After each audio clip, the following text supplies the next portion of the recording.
Praise the Lord. Welcome to the Front Runner Podcast. I am your host, Isaiah Marshall. Today we have a front runner joining us, my friend, Mr. Lee Hardin. This is part one of our two-part discussion.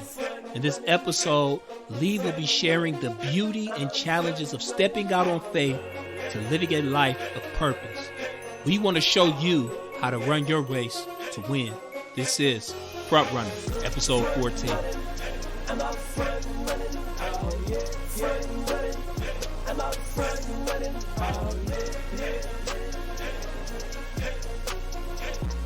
Praise the Lord. Welcome to Front Runner Podcast. I'm your host, Isaiah Marshall, and we have a very special guest with us today, a friend of mine, a podcaster, a guitarist, as you can see, if you're watching via YouTube, and a comedian, my brother Lee Hardin.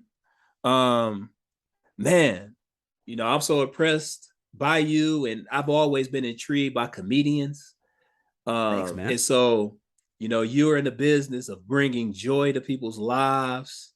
You know, one of the ways you do that is through the platform of humor and just making people laugh, which is important during these times when people are discouraged or hurting and different things like that. How you doing though?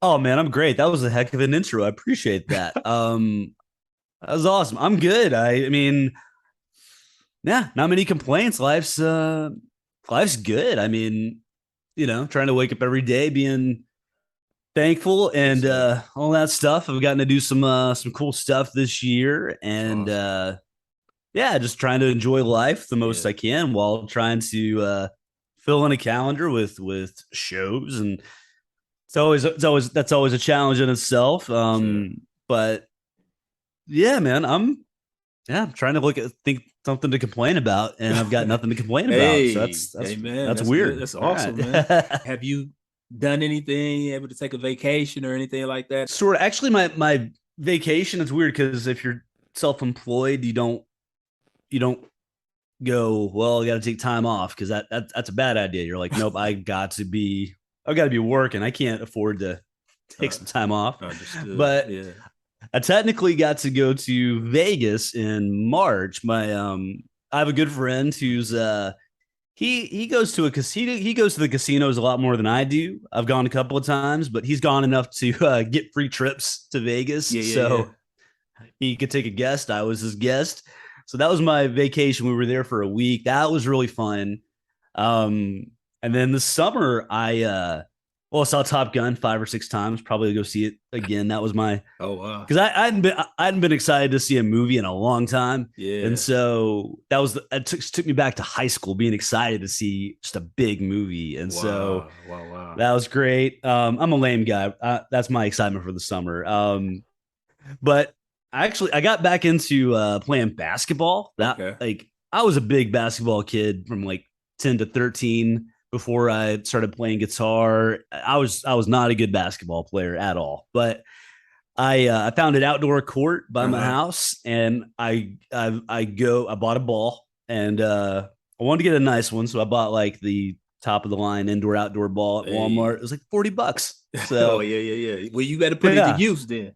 Is that? I did. I go when no one else is there, so no one can see me, and but it's been fun going out, getting some sun, shooting around, and it's a workout without feeling like a workout. You're moving around, jumping and sweating, and get your heart rate up for sure. Get the heart rate up. Absolutely. So I wake up, I look forward to going outside, shooting around, and I've got a motorcycle too. So when the weather's nice, I go cruise on that thing, and really?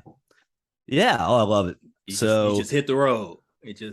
I'm a very cautious rider, though. I don't do interstates. I do things where I know there's not going to be a lot of traffic, and that's wise, man. Yeah, enjoy the cruise. Yes, so I promise I work as well, but there's some downtime because when you're a comedian, if you're booked enough, you don't have to worry about going to a job every morning. Yeah, you're working that weekend, and you're going to make that money. Yes, sir. So Yeah. So So, you brought up an interesting point. You mentioned like being self-employed. You can't just say, "Hey, I'm gonna take time off," because the bottom line won't be met. You know what I mean? And different right. things. So like, what does like rest and like what does rest and like soul care, those type of things look like for you being self-employed as a comedian? Sure.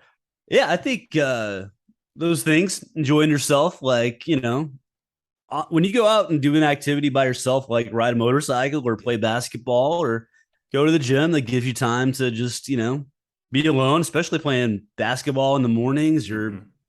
sun's out a little bit. You're just quiet. A lot of people will take their headphones to go shoot basketball. I'm not like that. I just You don't put the enjoy this. earbuds in. I don't. I'll lose them if I do that. So I know Yeah. myself. But yeah, you got some time, some silence, and Okay. yeah, absolutely. And I'm better at absorbing like audio. Like if we're talking, Bible reading, I'm better at being in my car listening Okay. to a chapter out of the Bible, especially daily proverbs or something like that. Yes, sir. Um, so I like absorbing it that way. So that's definitely part of self care. Obviously, going to the gym. I'm not a gym rat by any means, but I know it's needed. So, Right. It's important. Yeah. yeah. And so obviously a big consumer of media. So, sports junkie, media junkie, and Really. so I will listen to that stuff as well. Yeah. Yeah, I'm a very scatterbrained answer, so I'm sorry about that. It's all good. Basically, But there's you incorporate different things, a diverse, you have a diversity of things that you kind of incorporate into the rhythms yeah, of your and life. That's that's what my life giving for podcast. you, for sure. Yeah, that's what my podcast is. Like the theme song is I like too many things, and that's Oh really wow, a yeah, yeah, summary of yeah, my yeah. life. That's And obviously awesome. the guitars. That's the other. Yeah, I see I mean, about I know yeah, you I see mentioned. a bunch of them over there. Yeah, so that's definitely a big hobby of mine is just playing. Yeah, So yeah. you know, I see your videos on Instagram, and oh, you thanks, going at it, and yeah, that's good, man. But thanks, so man. we talked about what you do. I know you and I met a Yeah, couple years ago at an influencer event, and we kind of got to know each other. yeah, But man. I know that there are listeners that don't know who Lee Hardin is. They know you are a comedian because we just talked about it, Right, but like what I would love for you to do is just talk about your journey and becoming a comedian. Like, when did you first know absolutely. you were funny? Like, how did that come about? How does this Oh, comedian I'm thing come I'm still I'm still figuring that out, dude. about?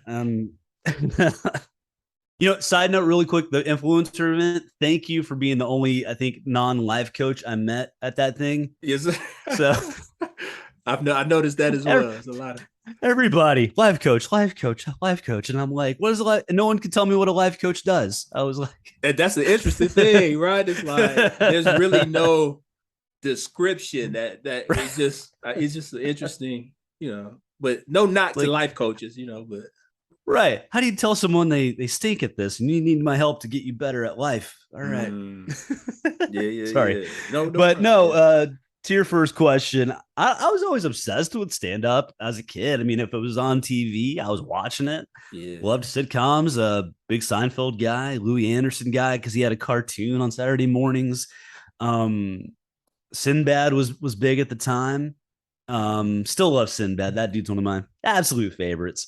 And he But was in because Sinbad is like a clean comedian, yeah, right? Like he don't, yeah. yeah, his dad was a preacher too. Mm-hmm. Mm-hmm. Yep. Yeah, he had a big run in the 90s, even his own sitcom that I was really into. Um, yeah, I just always obsessed with trying to make people laugh and all that stuff. Okay. I'm trying to think. I don't know. Like, uh, there's a time when you learn how to be funny, and there's a time when I just kept trying. I wasn't a natural by any means. I would just always keep trying to make people laugh, and I would realize it wasn't working. So I was like, all right, even as a kid in school, I was like, all right, if I fix my timing, if I do this, maybe they'll laugh Yeah. this time. If I, it Wow. was So weird. you was even thinking about that as a young kid, Try like in and school. not knowing how to do it, I just would go, oh, awareness is what I started to learn. And I think that's a big thing to get into comedy is I think awareness going, all right, is this working? Am I lying to myself? But I do remember the first time I think I made someone laugh. It was, I think, first grade. And I remember this kid was getting picked on. We just got our pictures back from school pictures day. And they were just making fun of this kid. Yeah. And he was crying and they walked away. And I don't know. I was just, he had these action figures. So I started picking them up, doing like a puppet show. I don't remember exactly what I was doing, but I remember the kid started laughing right away. Wow. He wasn't crying. And I was like, you know, you don't think about it that much as a kid, but later on you reflect going, oh man, that kid stopped crying and went to laugh. And that was a cool thing. You can change moods. Cool. If you're funny, you can change moods. And Michael Jr. is big on that too, about, being able to change someone's day. He's a very selfless comedian, very forward thinking guy. He's got a lot of inspirational stuff about that. But I got into comedy probably, I was late 20s. I always wanted to do it. I just didn't know how you start. I'm like, I guess these people are just famous right away. I didn't know about the underbelly of working hard for it, what that looks like. Wow. And wow. Took a comedy class out of Nashville. Learned how to write. Yeah. It was like it was specifically stand-up joke writing. It wasn't just regular street joke writing. It was, these are how comedians write jokes. These are the kind of jokes they write. These and it's just all this homework. And really, it was the first time I really cared about homework. So I'm like, I can do this. I was annoying all of my friends. I was like, hey guys, want to hear this joke I wrote for class? I lost friends. Absolutely. Getting into this. Because you were so annoyed. Because like every time you saw your friends, you're like, hey, let me try this joke. Let me listen to this. Yeah. And I had a notebook. I was just like, what are you guys thinking? I annoyed a lot of people. Now, rightfully so. I mean, now growing up in school, were you like the funny kid? You know what I mean? Like attempted. I've always said I'm the failed class clown. He said the failed. Class clown. I would try, and I would get a lot of eye rolls in class. Wow. I would try. So I was a defiant comedian. I'm like, I will do this whether you like it or not. I will find a way. Wow. But yeah, I was more annoying than funny at that time. Now, smaller circles, people thought I was funny, like a youth group or close friends of mine would, laugh at my silliness. But in a general sense, like, in English class in high school, teachers rolling their eyes, people next to me are rolling their eyes. So failed class clown is what I like to call myself. But they probably knew you though. You know what I mean? like probably, that's what it's familiarity. You got to get people, like, if they like you, they'll laugh at you. That's a big thing. So that's awesome. Yeah. And I got into open mics. That's what I found out what open mic comedy was all about in Nashville. And there's websites that would tell you where these open mics are going to be. And then I watched them first. I didn't want to just go in. I watched them, saw how the rhythm of it was going, saw what the mood was like. And, that's awesome. Going to open mic comedy, you'll watch it. Like you will see like a big comedian like Foxworthy, Gaffigan, Kevin Hart. You watch them at this arena or a theater and you're like, oh, I can't do that. You go to an open mic, that's where people are working on jokes. So not everybody's going to look or sound like a pro. You go to an open mic and you're like, oh, I can do this. So so that's like watching the NFL. Yeah. So like the open NFL, mics. you go to an NFL game. Oh, I can't play that. You go to a flag football game. Oh, I could sign up for this. Right. Yeah, I do my thing in the flag football. Yeah. So the open mics is where you get your reps. Yeah, they call that the gym. So that's where you work, and it's a scary place. Even now, I mean, I imagine. Yeah, I do this professionally, so to speak, but I'm still scared of open mics. You're just like, that's a very open, vulnerable, like you go there, and it's your peers, it's other comedians, and not really an audience that's there. It's mostly comics waiting to go up. So they're kind of listening, but thinking about their act. And even after they get off stage, they're still might be thinking about their act. So Wow. getting their full attention can be a challenge because again, they're thinking comedy while other people aren't on stage. So now, do you feel like there's pressure when you go to these open mics and there's other comedians? Because I know, like, as a speaker, as a youth pastor, if I'm preaching somewhere and there's a lot of other like clergy people, there's this sense of like, man, I wonder what they're thinking. Like, are they connected with what I'm saying? And it's almost like, you know, you're hoping that they're not judging you or critiquing you too hard because they, you know what I mean? That's what they do as well. So yeah, conflict of interest. Absolutely. Oh yeah, of course. You want, even though other people aren't paying to see you, these comedians don't pay to get in shows. They've lost their I don't know if it's civilianship or whatever. Like when you join the military, you're no longer a civilian. You're a cop. You're no longer a civilian. A comedian, same thing. You're no longer an audience member. You're a comedian. You've lost that civilian privilege, you know?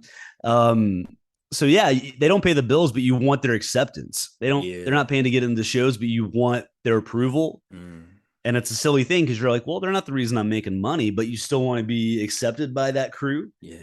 Even the more you do it, you're like, all right, I've been able to pay bills off what I do, but I still want these people to like me. It's still in there, no matter how much you grow from it. Yeah, it's still in there. You want to be seen as a comedian, you know. And that's interesting. Because like you think about just innately and just our, you know, our human nature. It's like we want a place of belonging. You know what I mean? Where we fit in, where we're embraced by others. And so it's like the same thing. It's like you want to be accepted. You want to belong in that community. And you want people to embrace you in that community for sure. Just like, you know, me as a creative, as a spoken word artist, it's like, yeah, I want a place where I belong and where people will embrace me and they appreciate what I offer and what I bring for sure. Absolutely. It can, it can destroy. Well, I'm stealing this from Dabo Sweeney. I'm a big Clemson fan, but I see the chair. Dabo Sweeney's, oh yeah. Dabo Sweeney's an amazing man, by the way. He's got phrases and they're always very, very inspirational, but like the adversity factor of it all, it's like adversity is either going to destroy you or develop you. And I feel like that applies to other peers of whatever it is you're doing, speaking, whatever. Yeah. You can let that environment of other people doing the same thing you're doing inspire you, develop you, or you can let it discourage you. Like, oh, they're too good at this. I'm out. I can't do what they do. I'm out. So yeah. Now, I'm not sure if you're familiar with the sport of track and field. I did it I raced for 2 meets. I was 2 meets. Okay. Yeah. Because practice was fun. I was a distance runner. Okay. Practice was cool because you're hanging out with everybody. Yeah. But the meets, you're just separated and you're there for like 5 hours. It is. Track and field meets are very long. Yes. I know. I'm just like, we're not even all playing the same sport. Why are we together? But I was distant, so our race is the last, and so you're just like, and so I lasted for about 2 races, and I'm like, man, I can't keep doing this. I liked the camaraderie though, so that was my favorite part during practice. That was cool. Awesome. Man. So, well, I love the sport of track and field. I competed, high school, college, and some after college. But the title of this podcast is Front Runner. Which is a concept that I got from track and field. And so, when I ran track, my main event and the event that I still love to this day is the 800 meter. And so I would consider myself to be a front runner. But the thing is in track and field, the front runner is sort of an underdog. It's like the odds are against them. In a lot of ways, they're not expected to win the race. But here's the thing about the front runner, when we think about that concept as it relates to track and field, they take risk, they bet on themselves, They run their race and they run to win. So for me, the only way I knew how to when I got finished with a race, the only way I knew that I gave it my all is when I ran out in front and I ran my race. I took a risk. I bet on myself. I ran my race and I ran to win. So when you think about your journey as a comedian, you're a full-time comedian, would you consider yourself a front runner? Did you ever feel like you were an underdog or like the odds were against you to become a full-time or professional comedian? Yeah, man, I still feel that way because Wow. well, yeah, when you do comedy, I think before you get into it, you just think, oh, everybody that does this is famous and Mm, rich. And, I was working. I mean, it was still a part-time gig, but it was a job with, benefits and responsibilities. And I, the money I was, for me, it was a lot of money. It was starting to almost equal what I was making, in retail where I was working. And mm-hmm. I was getting burned out, and I was like, all right, I know I'm not like crushing it by any means. I'm not famous, but I am getting work. And so I'm gonna bank on that. I've got some good video that's hopefully gonna give me some bookings. Yes, And sir. it was probably an immature or too early for me to go full time, but I Mm-hmm. did it. Yeah. And so yeah, there was definitely risks, especially because some places weren't going to book you as a headliner, or you barely Mm, got in as a host. But I'm like, well, I don't have a lot of responsibilities right now. I can make that work. So I wow. did. I mean, and it was going good up until March of 2020. Yeah. That's kind of when things shook up a little bit. Yeah, But man.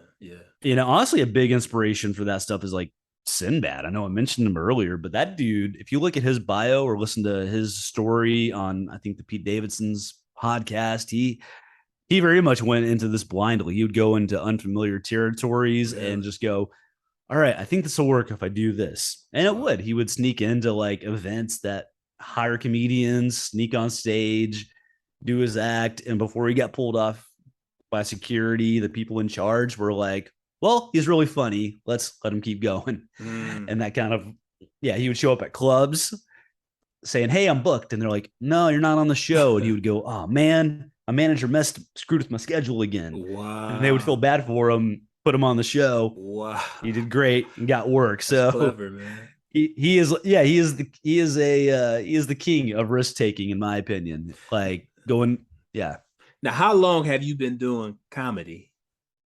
Like I stand-up guess comedy? 8, 9 years. Okay. Still figuring it out. I Yeah. mean, Oh, for there's sure. It's a journey, right? big time, man. You know, I think the bigger names tell you like the general rule is you're not really funny until 10 years of doing it. So I'm still I'm still getting some grace, I haven't done it quite 10 years yet. So, Okay. you know, Now, but you mentioned that you were in retail and you were doing yeah. comedy on the side. So Yeah. was it like you just like stopped working your retail job and just went all in with comedy? Basically, yeah. I mean, I was there was a couple of corporate gigs that paid great, and for me it was great, and I was able to go, all right, I've got a little cushion, and I did some quick math going, all right, I've got, if I had to just rely on this to pay my car payment, I could do it. I'm in a good spot right now. I could totally do that. And so again, very, very ignorant of me, but I somehow survived it. God protects the stupid, I've heard. So you know. But Um it doesn't sound like you did it just like recklessly though. Like there was some sure. thought in it. You know what I mean? It's like, okay, Yeah, yeah. you thinking about how much you make, per gig compared to how much you Yeah. made at the retail and like would this be able to sustain me? So it seemed like it was strategic. It wasn't like A a little reckless bit thing. because I was like, all right, one of these gigs, not all of them. I'm like, all right, this would take me like 2 months to make at my job. So I Mm, made this in one day. I wish it was like that every gig, but there was right. a couple here and there filtering in where I'm like, oh man, I would like just look at it and go, this would take me like a couple of weeks, couple of months to make. So, all right, just getting a little, trying to get that snowball rolling a little bit. But it was nothing was more discouraging than the first time I got to work at a comedy club. It was a weekend of like doing a bunch of shows, and you're like, oh, this is great. Then the next day, you go back to your job.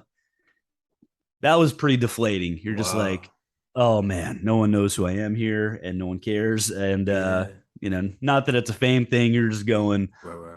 It was just a wake up call. Going, nope, this is not what I want to do. You went to enjoying your job a little bit to going, ooh, I've got a better solution, and this is not that better solution. This is a wake up call for sure. I do not want to do this. So it's like you were on that stage, and it was like, this is home. You know what I mean? This is what I want to do.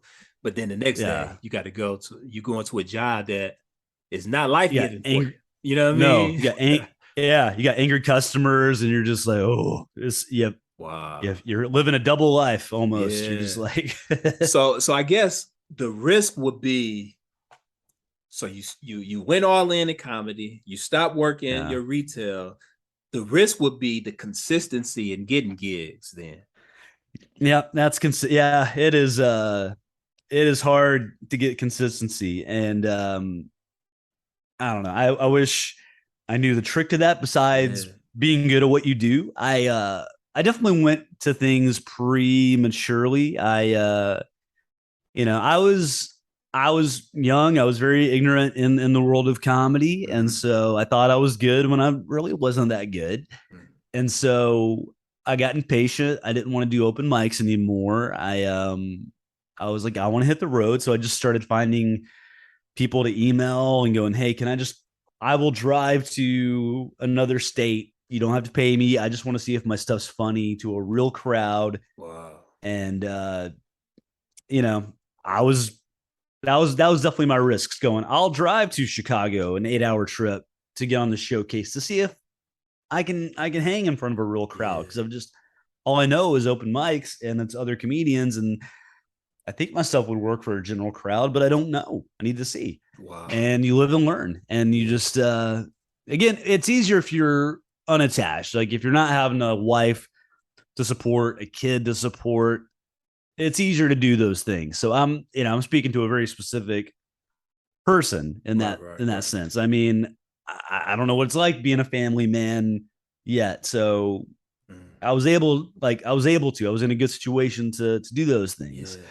But yeah, you know what's interesting though, like you say that, it's like you can only speak to it from your perspective and your journey, not having that family. But like I've been listening to Kevin Hart's podcast, Comedy Gold, and I can't remember who exactly it was I was listening to, but they mentioned like it was when they had the child that it was like that sense of urgency type of thing, which made them want to take the risk because they felt like the reward would be great. You know what I mean? It's like, it's like, hey, if I don't take the risk, I'm in the same position I'm in now. If I take the risk, then it could potentially lead to where I'm trying to go. Absolutely. And hey, if the wife is cool with it, husbands talk about doing comedy or whatever, like, or taking any kind of business risk. I've always asked, is the wife cool with it? Yep. You got nothing to worry about. So got to be in support for sure. Yep. Depends on what kind of guy you are. If you're like, I'm just going to do it anyway, she'll get over it. Some guys act that way. Some guys are like, wife's behind me on this. I've got my support from my foundation here, so I'm gonna go with it. But I don't want people to miss what you mentioned though. Like first off, it's like you being a comedian, you were the one emailing and reaching out and trying to book these gigs. But then not only that, you were willing to drive places and do these things for free. So it is like, man, you think about the risk that you're taking, but then you think about this idea of betting on yourself. I mean, like I mean, you're betting on yourself essentially. It's like, man, Yeah. I want to And come and I want to, I want to get my reps in, and I want to show a different audience, who I am and what I have to offer. Absolutely. And not every bet is like, I've gambled enough. I'm not an addict by any means. But I've done some gambling, and real life and figuratively. Not all those bets you're gonna win. I mean, yeah, I went to Chicago to do a showcase a couple of times. Sometimes it worked, sometimes it was okay, sometimes it was terrible. And that's some guys, some of them are really good right away. And you're just like, oh, they're good. Oh, the club owner picked up on that, the audience picked up on that. They're special. They're really good, really quick. They're a prodigy at this. Wow. So sometimes it'll work for those guys where they're getting more wins than losses. But yeah, not every show's a good show. Not every joke's a good joke. You're right. You're not gonna have a good night every night. I've had still dealing with it. Lots of failures, lots of empty calendars, and you're just now. How does those things like when you experience those failures and you experience like, man, I'm just not getting gigs like that. Like, how do you feel in those moments? Oh man, we're getting too deep now. Oh no, man.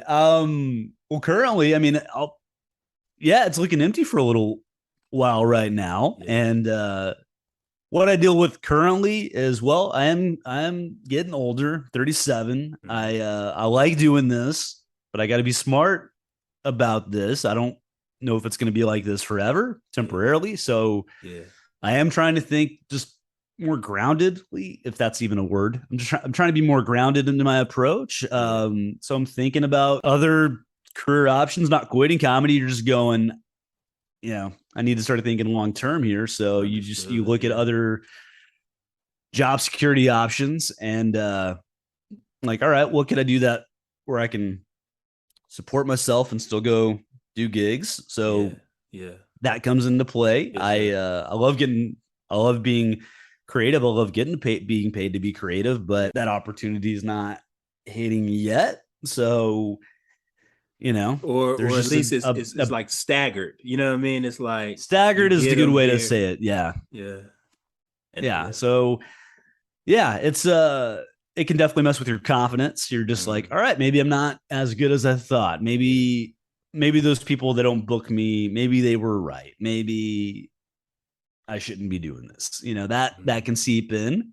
So you can do it. You can. There's a lot of negative temptation that surrounds you when you're not booked. And it's I've heard this advice, and I do take it sometimes. It's wise to not follow your peers anymore on social media. Do theaters. Their calendar's full. I'm seeing it on display on their social media page. I mean, you're happy for them, but you're also going, well, shoot, why am I not getting work either? What's going on? Yeah. And then you go, well, 2 months ago, I was in that spot. So, and then 2 months before, they were probably in that spot. It's such a seesaw thing you deal with. It's great when it's great. It's horrible, when it's horrible. It's that's such an old school, old man phrase, but it's true. So is life. Think about, just our experiences, our human experiences. It's like we have seasons where things are going great, but then we have seasons when things are not so great. We have tough seasons. You know what I mean? It's kind of like that ebb and flow. It's like that, some people equate it to like a roller coaster. You up and you down, but there's seasons. Yeah. You know what I mean? And this is where it comes into play to being good with your money too. Oh, I had a really good pay. I had a good paying gig this weekend. All right, I'm buying myself a guitar, and then you're going, you've got plenty. Don't do that yet. Look at your calendar. Like, you might need this money if August is empty. Bro. So yeah. So just think about some purchases. Like, if you need a shirt, maybe buy a shirt for $20 or something. Just don't make a big purchase quite yet. You might have to sell that in August. So watch it. So it's like I cut you off, but I know that you're trying to be disciplined. Like you might need that money. So what helps you in those seasons though, of like discouragement when the gigs are not coming? What helps me in those seasons when things are not busy? Is that what you were asking? Well, yeah, when the discouragement hits, when it's like when you're in a season where things are not up like you want them to be. Sure. You know what I mean?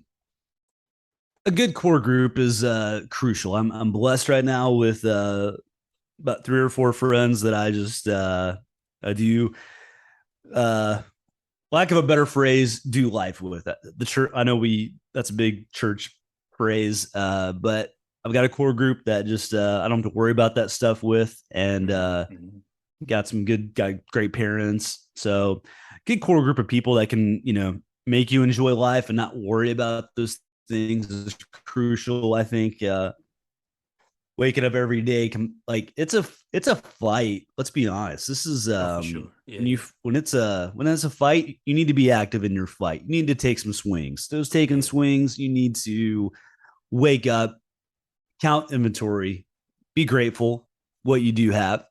When it comes to doubting ability, look at your past accomplishments. I say this a lot, and I'm pretty sure it's an old grandpa phrase, but I know I can do it because I've done it.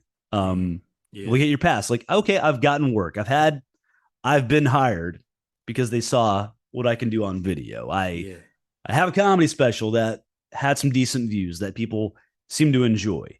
Did I blow up? No, but there are people that do enjoy it. So it's hard to look back on that and not rest on that. You want a windshield mindset. Throwing back to Dabo Sweeney, he's big on having a windshield mindset. So always looking forward, but look at the good parts of your resume, because it is your resume going, all right, it is possible. I can do this. So you gotta bring up the realities of what you've done. And so that's good, man. Yeah, it's a fight. It's a fight. So take some, taking the swings is looking back at what you've done, knowing you can do it again.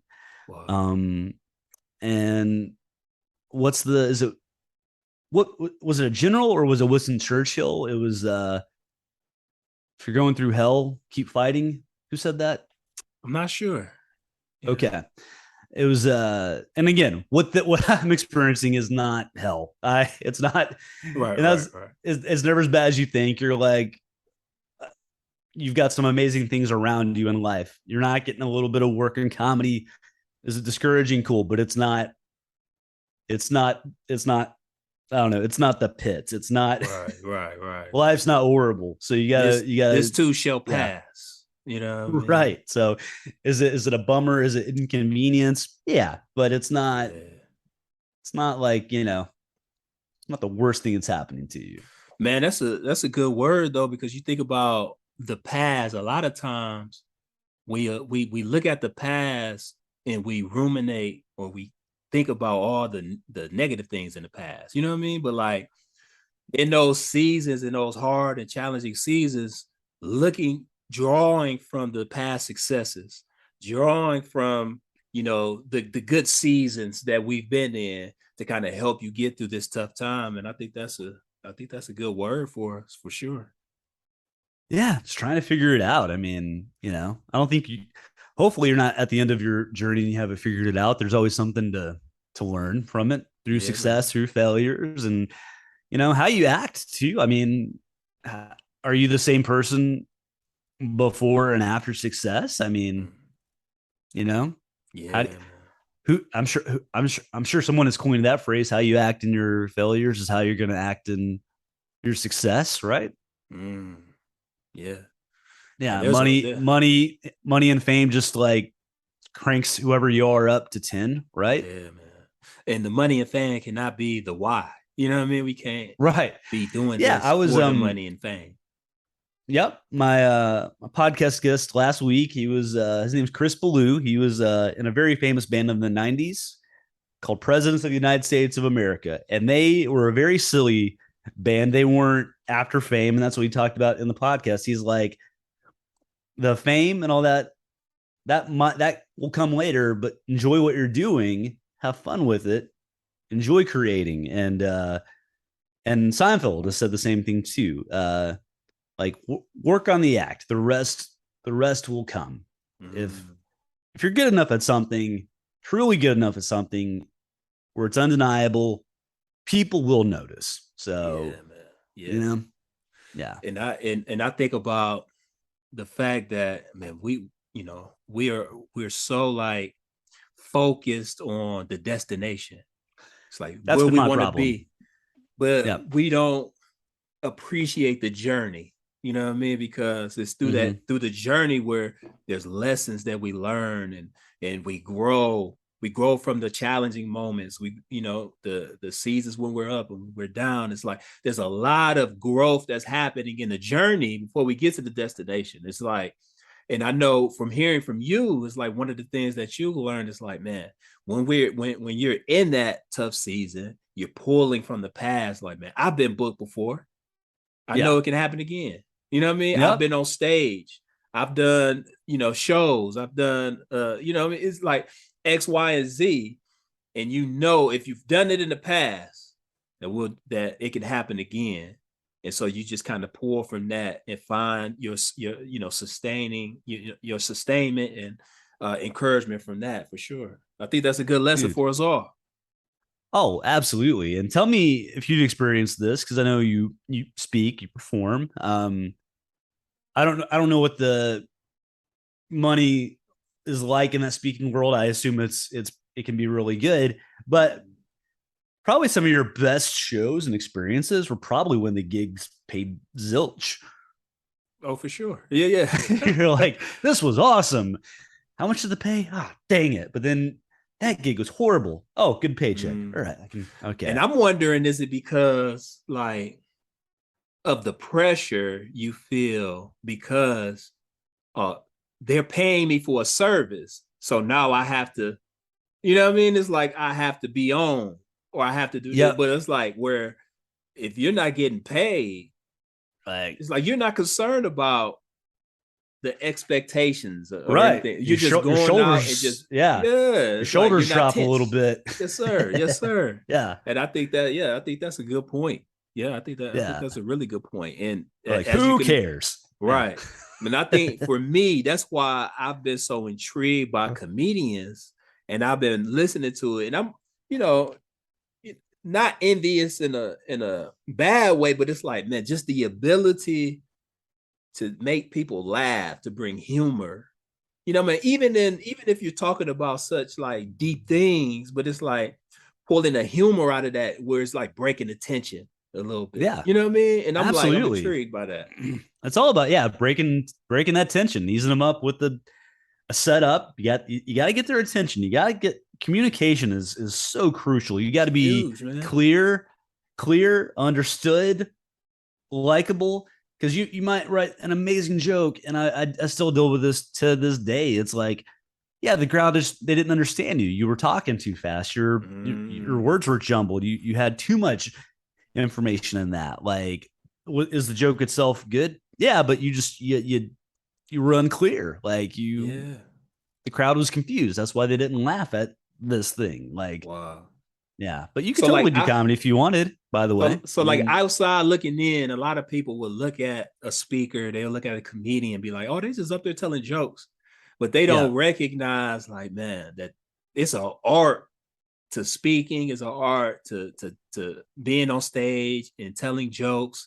Cause it's like you don't just get up and speak, you know what I mean? Or you don't just get yeah, up and tell jokes, but there has to yeah, be intentionality behind the things that you do, your cadence, yeah. because the how you deliver is just as important as what you deliver. Oh, yeah. You I know what I mean, mean? there's so many comedians that I love. If you wrote down the jokes on paper and didn't know who the comedian was, you just see these words. You're like, Yeah. oh, that's not that funny. But they Mm. tell it on stage. It's But the the way best thing ever. right, yeah, yeah, yeah. Yeah. So like So for me, like I when I listen to comedy, well, I mean I listen to it, once in a while, but like I have a favorite, Dave Chappelle is, by far my favorite comedian. he is my favorite. I've got favorite comedians and I've got favorite comedy specials. And Chappelle always has my favorite comedy specials. I love, yeah, he is so seamless. He can That's end what I'm on a saying. word, and then all the rest of his 20 minutes are about what that word was he just ended on.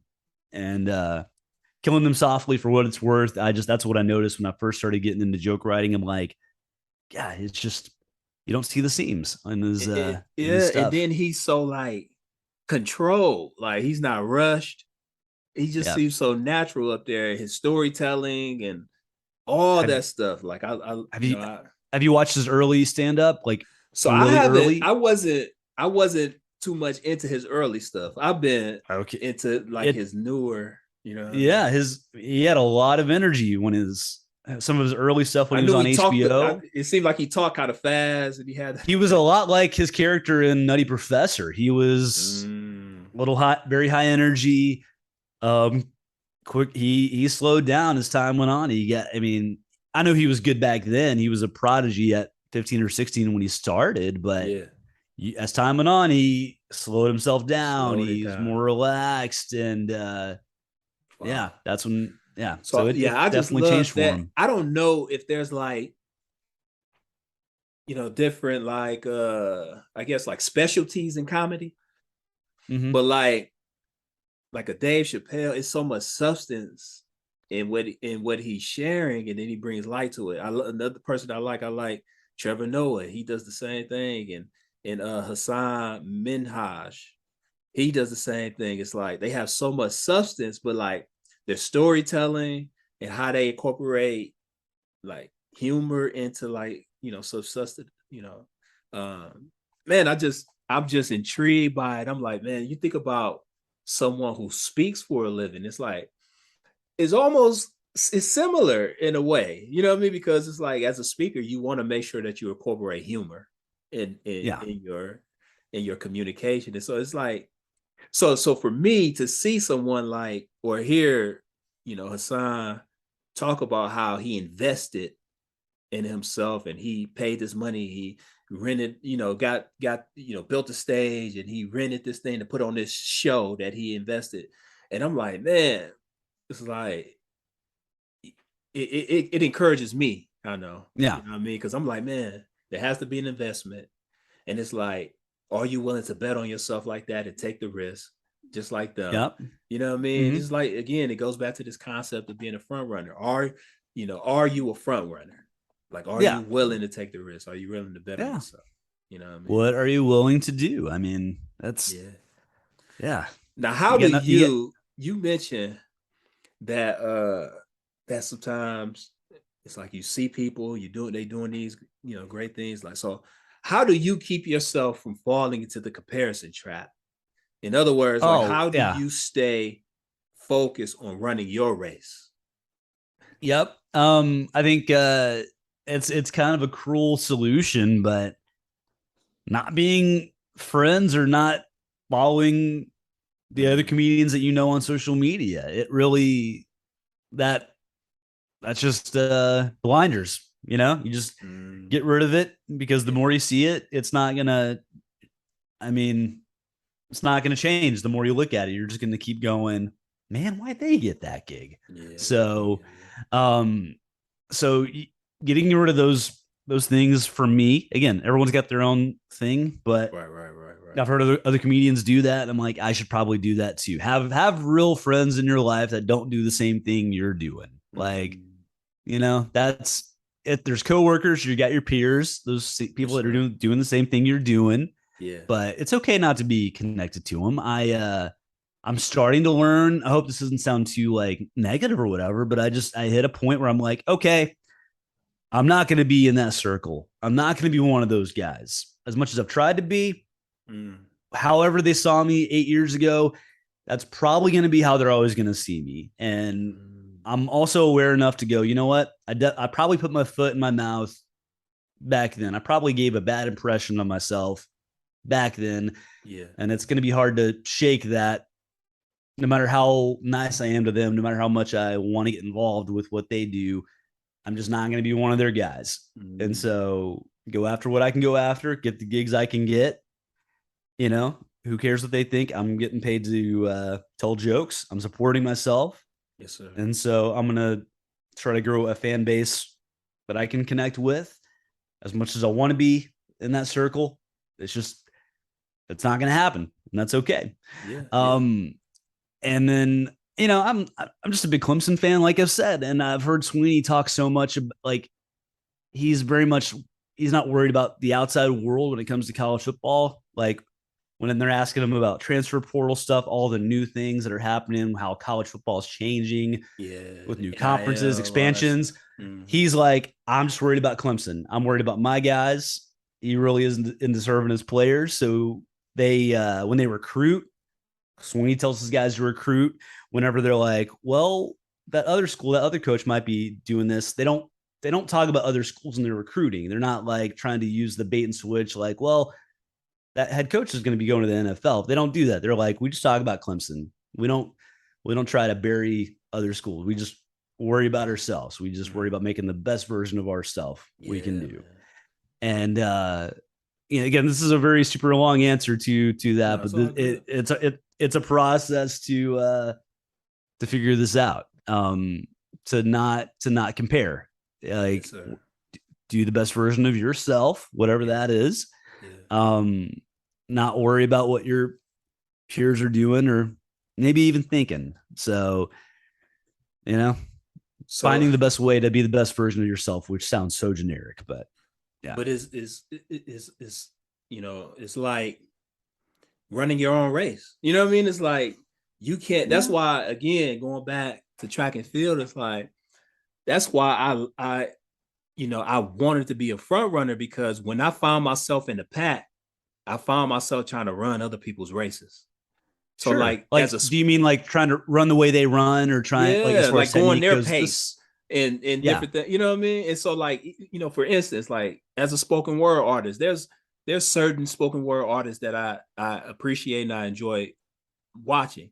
But I remember early on when I was starting, there was a guy that I would listen to, awesome artist.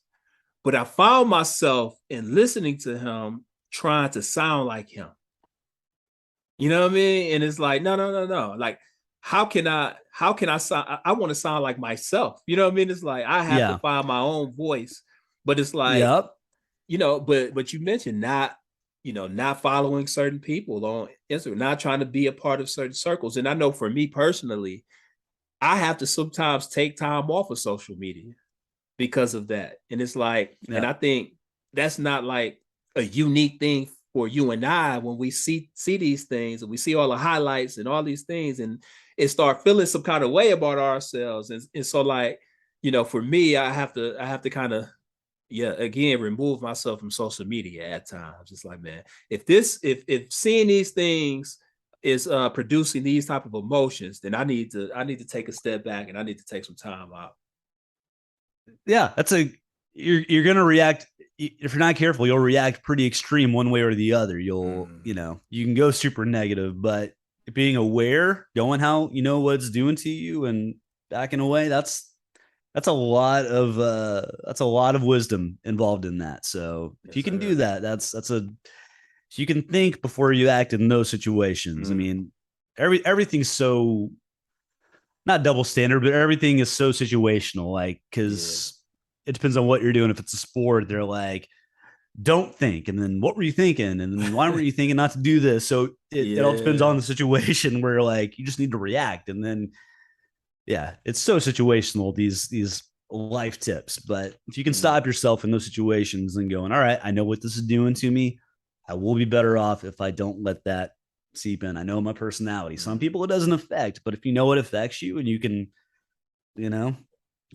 lock it up for a little bit. So being self-aware is key. Being so self-aware that we know when to pull back when we need to. Bro, that's a good word. And we're going to pause our discussion right here and pick it up with the part 2 next time. And I look forward to part 2 of our discussion because we're going to get deeper. And as we get deeper, listen at your own risk because you will be challenged, you will be encouraged, and you will be empowered. Follow the Front Runner Podcast and share with a friend. Also, follow me on Instagram at @DIsaiahMarshall. Subscribe to my YouTube channel, which can be found in the show notes. And while you are at it, be sure to check out all of my released spoken word poetry projects anywhere you stream music. Thank you for supporting my creative journey. This is the Front Runner Podcast. Until next time, bless you. I take my risks. That's why I beat the odds. Beat the odds. Running. I'm out front running. Front running. I'm out front running. I run the win. That's why I run with him. No looking back. I leave it on the track.